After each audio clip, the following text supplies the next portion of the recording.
काय नगरपालिकेचा निवेदन काय विषय? आपल्या पंढरपूर नगरपालिकेने त्या ठिकाणी जो वाढीव कर आपल्या पंढरपूर नागरिकांच्या पुढे दिला, त्या बाबतीत या वाढीव कराच्या बाबतीत विरोध करण्यासाठी आणि यात दुरुस्ती करून आणि सन्माननीय मुख्याधिकारी साहेबांनी या आपल्या पंढरपूर शहरातल्या नागरिकांना 12 डिसेंबरपर्यंत त्यांचं म्हणणं त्या ठिकाणी तक्रारी अर्ज सादर करण्याची मुदत त्या ठिकाणी दिली होती. आज 6 डिसेंबर आहे आणि 6 दिवसाचा कालावधी असल्यामुळं त्या दिलेल्या वेळेत त्या ठिकाणी वाढ करून आम्हाला आणखी कमीत कमी 1 महिना तरी मुदत वाढ देऊन करून जेणेकरून सगळ्या पंढरपूर शहरातल्या सर्वसामान्य नागरिकांना रहिवाशांच्यापर्यंत ती माहिती देऊन या वाढीव त्या ठिकाणी कराच्या बाबतीत दुरुस्ती करण्याच्या बाबतीत देखील शिवसाहेबांना आम्ही निवेदन दिलेलं आहे. मी आपल्या पत्रकार बांधवांच्या माध्यमातून देखील पंढरपूर शहरातल्या सर्व नागरिक सर्वांना त्या ठिकाणी विनंती करणार आहे की अशा पद्धतीचा फॉर्म या ठिकाणी पंढरपूर आपल्या नगरपालिकेत असेल, पंढरपूर शहरातल्या आमच्याबरोबर काम करणाऱ्या सर्व सन्माननीय आजी माजी नगरसेवक असतील,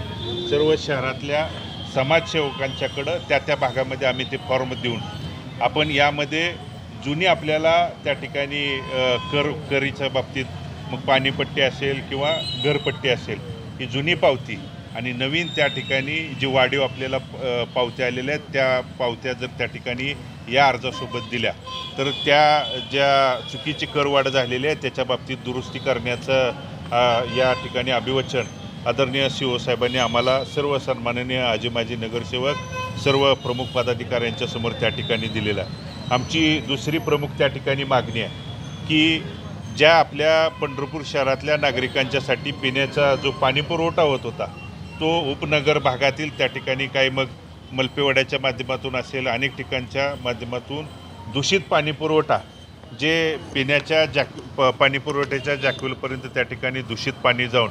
शहरातल्या नागरिकांना दूषित पाणी त्या ठिकाणी पिण्याची वेळ येत होती. त्यामध्ये देखील त्या ठिकाणी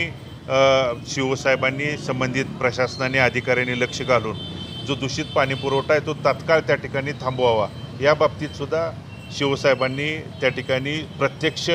त्या स्थळाची पाहणी करून जी काही होणाऱ्या चुका आहेत त्या थांबवून दुरुस्त करण्याचं अभिवचन आम्हाला इथल्या सर्व प्रमुख पदाधिकाऱ्यांना त्या दरम्यान दिलेलं आहे. आणि म्हणून या आपल्या माध्यमातून मी पंढरपूर शहरातल्या तमाम शहरवाशांना सांगू इच्छितो की त्या ठिकाणी या जाचकाशा किंवा चुकीच्या करवाढीच्या बाबतीत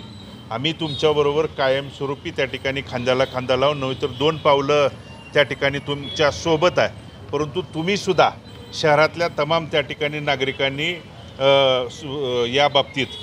त्या ठिकाणी जो फॉर्म आहे जी चुकीची माहिती आहे किंवा चुकीची जे काही घडत असेल तर ते नगरपालिकेपर्यंत कळवणं. नगरपालिकेपर्यंत आपल्याला येता येत नसेल तर आमच्या सर्व आजी माजी सन्माननीय नगरसेवक असतील, समाजसेवक असतील, अनेक संघटनाचे पदाधिकारी असतील यांच्यापर्यंत आपल्या घरापर्यंत त्या ठिकाणी फॉर्म पोहोचवण्याची जबाबदारी त्या ठिकाणी आम्ही पार पाडू आणि ते फॉर्म भरून देऊन चुकीचं नगरपालिकेंना आणि शिवसाहेबांना निदर्शनास आणून द्यायची जबाबदारी त्या ठिकाणी आपली आहे. या ठिकाणी अनेक संघटना अनेक माध्यमं त्या ठिकाणी काम करणार आहेत. मी या रहिवाशांना आव्हान आणि विनंती करतो बाहेर डिजिटल बोर्डावरती सह्या करून त्या ठिकाणी काय होणार नाही तर तक्रारी अर्ज त्या ठिकाणी प्रत्यक्ष जबाबदार नागरिक म्हणून त्या ठिकाणी दिला तर तुमच्या त्या ठिकाणी मदतीचा तुमच्या ताकदीचा जास्तीत जास्त त्या ठिकाणी नगरपालिकेच्या प्रशासनाला भविष्यकाळात या जुलमी आणि चुकीच्या जे काही करवाढ त्या ठिकाणी आपल्या भागात झाले आहे ही थांबवण्यासाठी तुमच्या सगळ्यांच्या सहकार्याची अपेक्षा आहे आणि ते आपण द्याल ही सर्वांना त्या ठिकाणी नागरिकांना मी अपेक्षा आणि विनंती या ठिकाणी करतो. आम्ही तेही सांगितलं की ही चुकीच्या कारण त्या ठिकाणी करवाढीच्या बाबतीत जर बदल नाही झाला जर न्याय नाही मिळाला तर यापेक्षासुद्धा शहरातले लोक त्या ठिकाणी सर्वसामान्य नागरिक नगरपालिकेच्या माध्यमातून प्रशासनाला त्या ठिकाणी उग्र असं आंदोलनाचं देखील आम्ही त्या ठिकाणी इशारा दिला आहे. पाणी पुरवठ्याच्या बाबतीत दूषित पाणी पुरवठ्याच्या शिवसाहेब त्या ठिकाणी नवीन आहेत, सगळ्या गोष्टी आमच्या ऐकून घेतलेल्या आहेत. त्यांनी त्या ठिकाणी स्पॉट आणि प्रत्यक्ष स्थळ पाहणी करून त्या ठिकाणी आम्ही मार्ग काढू म्हणून त्यांनी सांगितलेलं आहे आणि म्हणून त्यांना देखील वेळ देणं आपल्या सर्वांच्याकडून अपेक्षित आहे आणि म्हणून त्या बाबतीत त्यांनी या आमच्या मागणींना त्या ठिकाणी लक्ष घालून जर नाही सोडवल्या तर याच्या पुढं सर्वसामान्य नागरिक घेऊन त्या ठिकाणी रस्त्यावरती उतरण्याची जबाबदारी या शहरातला सहकारी या नात्यानं त्या कायमस्वरूपी आमची असणार आहे. अनेक आमदारही काही कुठं बोलताना दिसत नाही. नाही, मुळात या गरवाडे असेल किंवा शहरातल्या मध्यंतरी काळात जे दूषित पाणी पुरवठा होत होता या पाणी पुरवठ्याच्या बाबतीत त्या ठिकाणी सर्वसामान्य नागरिकांचं कवचकुंडल हे लोकप्रतिनिधी असतात आणि लोकप्रतिनिधींनी त्या ठिकाणी नागरिकांच्यावरती येणाऱ्या अडचणीला कवचकुंडल म्हणून त्या ठिकाणी काम करायला पाहिजे होतं. परंतु लोकप्रतिनिधी ते त्या ठिकाणी करताना दिसत नाहीत, कुठंतरी कमी पडत आहेत. परंतु नागरिक त्या ठिकाणी त्यांच्या अडचणी असतील, त्यांच्या त्या ठिकाणी समस्या असतील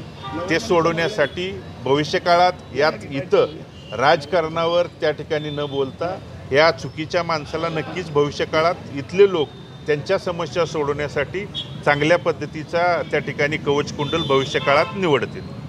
काही राजकीयच्या बाबतीत आपल्याला काही चर्चा होत्या कसल्या राजकीय संन्यास वगैरे काही घेणार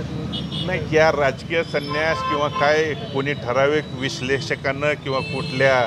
त्या ठिकाणी देण्यानं हे नाही. कुणाला कसा आणि कधी संन्यास घ्यायचा ही सर्वसामान्य मायबाप जनता त्या ठिकाणी ठरवत असते.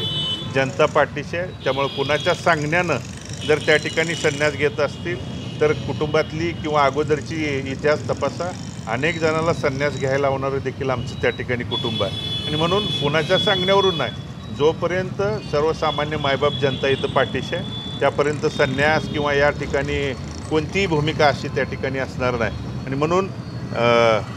लोकशाहीच्या चौथ्या स्तंभाला किंवा एक ज्यांना आम्ही त्या ठिकाणी चौथा स्तंभ म्हणून आदर्श मानतो आहे त्यांच्या लेखणीला सुद्धा विनंती आहे, ज्या काही बातम्या त्या ठिकाणी देत असतात त्याची सत्यता किंवा त्या ठिकाणी कमीत कमी पडताळून तरी दिली पाहिजे. चुकीच्या बातम्या अफवा पसरवून त्या ठिकाणी कोणाच्या 4 पैशानं किंवा कोणाच्या